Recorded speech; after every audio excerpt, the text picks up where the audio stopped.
আজকে আরবি থেকে বাংলা ভাষা জানব। আরবি ভাষা মালুম। আরবি ভাষা মালুম অর্থাৎ জানা।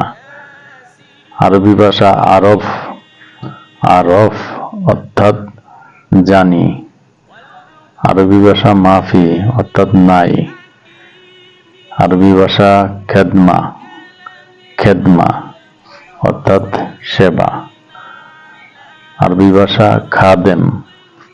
খাদেম অর্থাৎ সেবক। আরবি ভাষা আরাগা। আরাগা অর্থাৎ কাগজ। আরবি ভাষা হাদা। হাদা অর্থাৎ এটা। আরবি ভাষা কয়েজ। কয়েজ অর্থাৎ ভালো। আরবি ভাষা ফাদি। ফাদি অর্থাৎ খালি। আরবি ভাষা মালুমাত। মালুমাত। আরবি ভাষা মালুমাত অর্থাৎ তথ্য। তথ্য। আজকে এই পর্যন্তই। আগামী ভিডিও দেখার জন্য চ্যানেলটিকে সাবস্ক্রাইব করে পাশে থাকবেন।